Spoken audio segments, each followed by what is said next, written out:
media coverage recently on sexual harassment happening on college campuses, both at Penn State or with the BU hockey program, a lot of different athletic programs across the country. And I just think that with all the research that's gone into it, a lot of people are willing to point fingers at athletes and at colleges that support an athletic population and saying that athletes think that they have more leeway in what they're allowed to do, whether that has to do with grades or sexual activity on campus.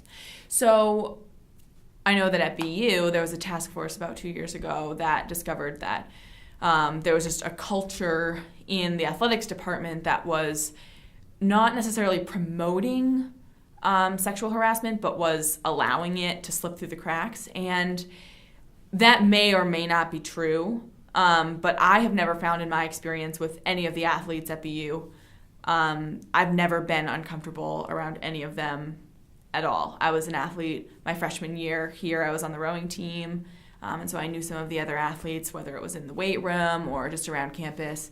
I never felt uncomfortable with any of them. I've worked with athletes here just as a student in classes, and I've never felt uncomfortable with any of them. And of those, the school ruled against the perpetrator only once. So out of whatever the number was, 50 or more, one guy got in trouble. He got suspended, and it was because it was his second offense. He wasn't expelled, he was suspended. He was allowed to come back. And it was his second offense that they knew about. What's the message? Rape is fine with Harvard, perfectly fine. You're not going to get in trouble. Why? If you wanted to rape someone and you went to Harvard, why wouldn't you? You don't get in trouble. Nothing happens. If that's what you're inclined to do, and you're at a school that never expels anybody, why wouldn't you rape? So I think that people who are outside of the athletics population think it's easier to just point fingers at someone that they're not familiar with. That's been the case throughout all of history, is that it's easier for people to blame other people for a problem that they might be contributing to themselves. So I don't think that it's just athletes on this campus or anywhere across the country, actually, who are causing more of a problem than anyone else on a college campus. In my experience, the worst schools are the schools that house the most entitled males. So it's the Ivies, the elite schools, the D1s that have the elite athletic programs, the schools where the guys are worth the most. Why are they the worst, even though you'd think they were the best because you're paying the most to send your daughter there? It's because the money attached to the meaning of keeping the guy there is huge. It's a legacy guy. It's a guy who's going to go on to a professional sports career. It's a guy whose family is wealthy and is donating to the next library or whatever. Which decision would save us the most cash? And we side with that person. They say, we are fair and we just decide who we believe, and sometimes these things are so difficult. But if somebody bothered to measure the kinds of cases that end up disproportionately advantaging the guys, I have no doubt, I would bet my life on that there would disproportionately be males of value. When a individual, typically a young lady, reports a rape incident, we sit her down and try to gather as many facts as possible, and depending upon her age, we would have to get the parents involved. Now, if they are an adult, they could speak freely and describe everything that took place. If they're a juvenile, that's under 17 or under 18 years old, you need a parent to be present before we question the juvenile of what happened. Secondly, if it occurred within the last day, two, possibly stretching it to the third day, we would take her over to the emergency room, get a technician, a nurse, or a doctor to perform a rape kit on her. The doctor or nurse would do an examination to see if there was any bruising, and then she would take samples using those swabs. They would be sealed in a kit and we would take it back to our headquarters and place it in evidence. So we would take the individual back to the hospital, and an officer would be with them the entire time.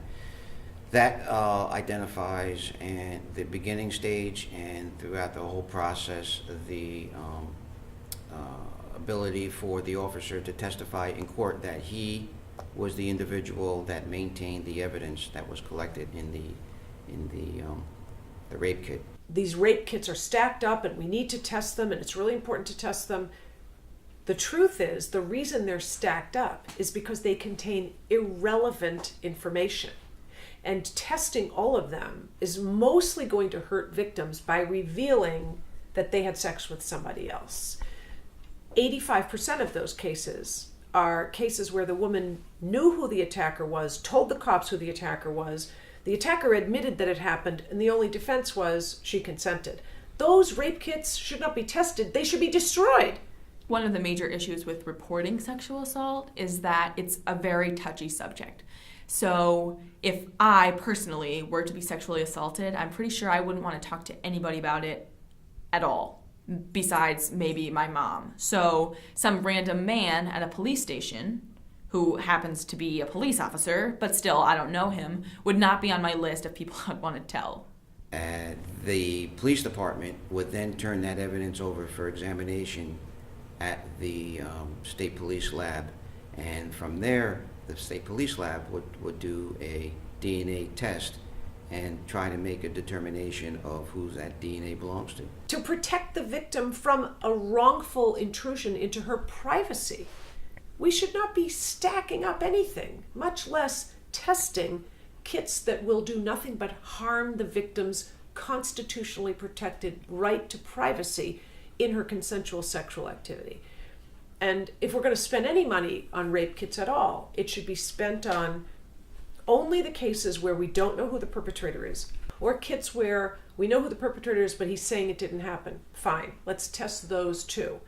But what we really need to be doing is thinking very carefully about whether a rape kit should be done right from the outset. So a victim reports a case, we have to figure out what to do. We have her word, which is all we need, but should we do a rape kit? Will that help? Will that corroborate?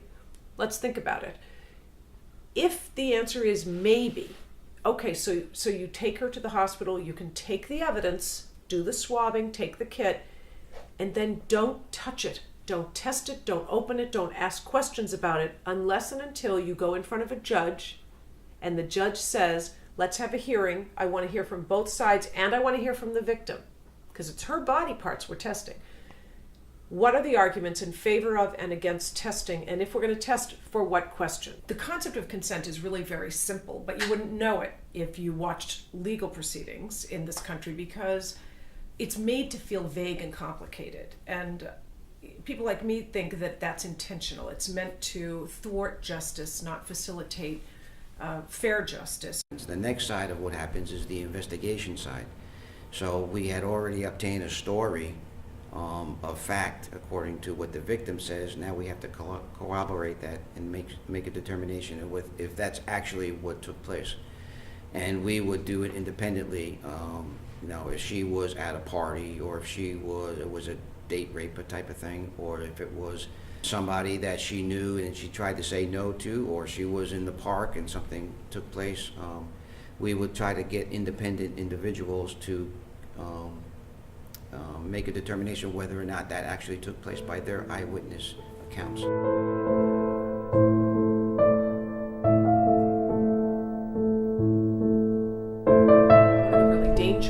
Myths is that, number one, there should be DNA if the case is true, and number two, the DNA somehow tells us the truth about what happened. It's so silly when you think about it.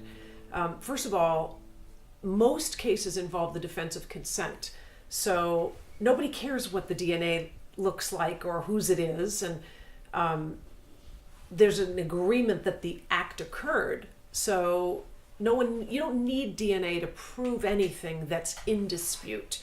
The presence or absence of DNA doesn't tell you whether a victim consented. And the expectation that there should be DNA can sometimes create this false argument about, okay, well, maybe he's saying it occurred, but it was consensual. But the missing DNA, boy, doesn't that undermine her credibility?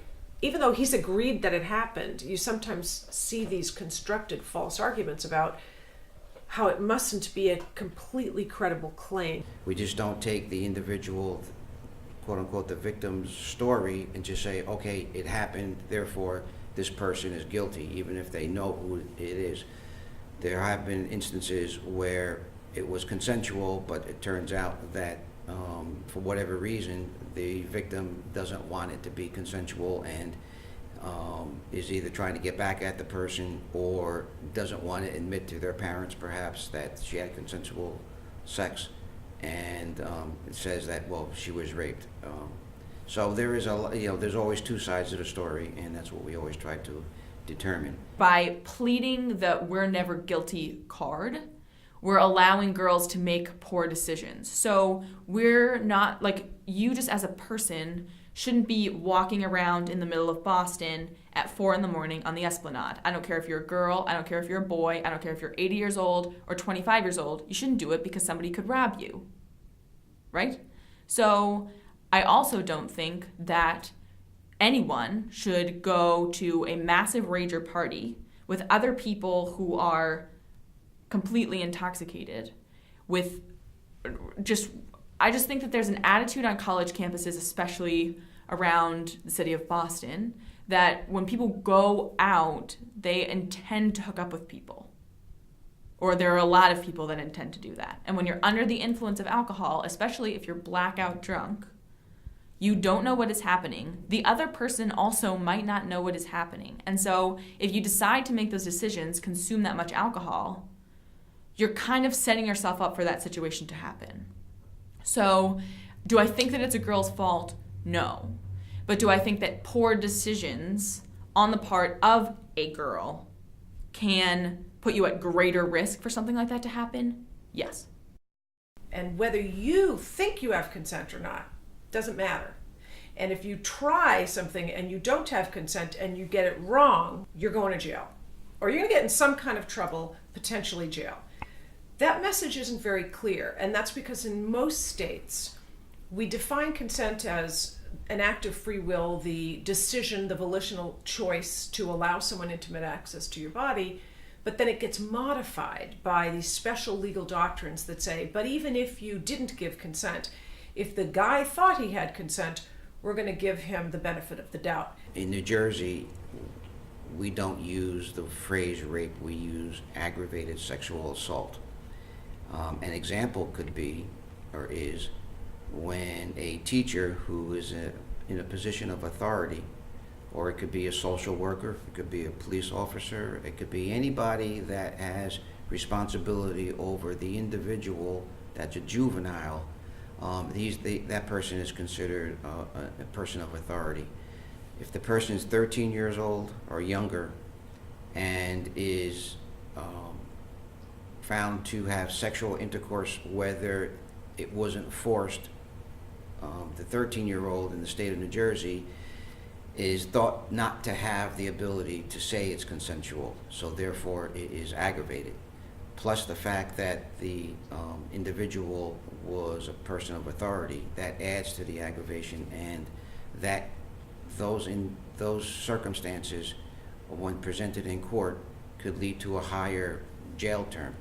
So my proposal that I teach is have a hearing, and if, for example, the test that needs to be done is, let's see whether this suspect's DNA is there, then the judge writes an order. I hereby order that tests take place for the sole purpose of excluding or including this defendant. We recently had a case in the last 6 months that an individual reported being raped.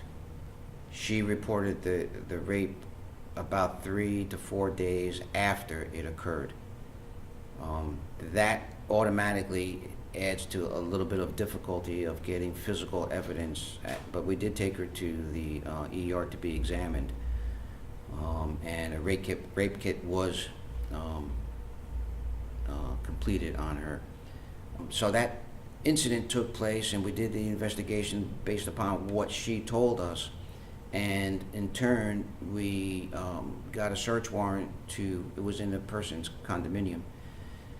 We got a search warrant to go into the house.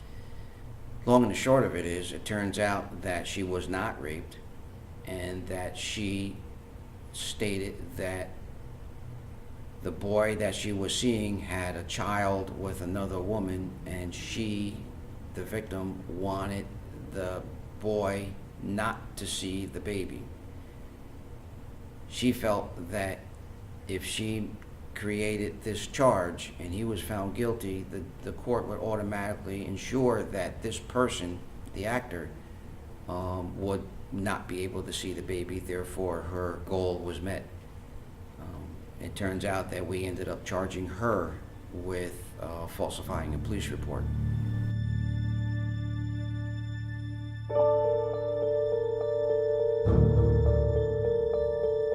The way rape victims are treated is really pretty ugly. And we haven't done enough to demand better treatment, or even to showcase the disparate treatment by, holding up the robbery victim cases against the rape victim cases and saying, why are rape victims treated differently? Where's the justification? There is a very, very, very low percent. Some people say 4, some people say 5. It's a low percent of rapes that are even reported, because there is a stigmatism that goes along with reporting rapes. That means to the victim, why did you put yourself in that position? And they become stigmatized as far as not being able to control a situation. We also need more student activism, and students on campus need to be more assistance in not only mobilizing, but in getting the tools they need to monitor what's going on campus, to be free to work together and not fear retaliation from the schools when they do speak out. I mean, schools are supposed to be these places where free speech and protest are celebrated. Student activism is, you want those. Really, I think that schools would want the idealized brain of a young person to inspire better behavior. And in a sense, the opposite is happening. Instead of celebrating students' desire to make the world a better place, they're punishing, especially women students who even dare to speak out a little bit. Because college campuses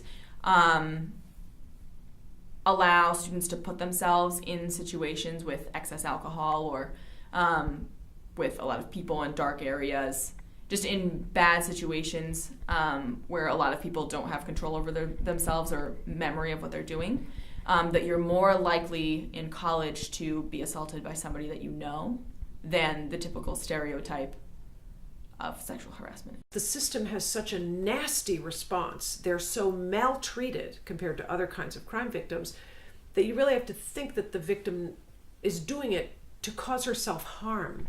I'm going to report rape falsely, knowing that the system is going to beat me up. That makes no sense. If you want to falsely accuse someone of something and get away with it and be respected in the legal system, you'd falsely accuse them of stealing your money.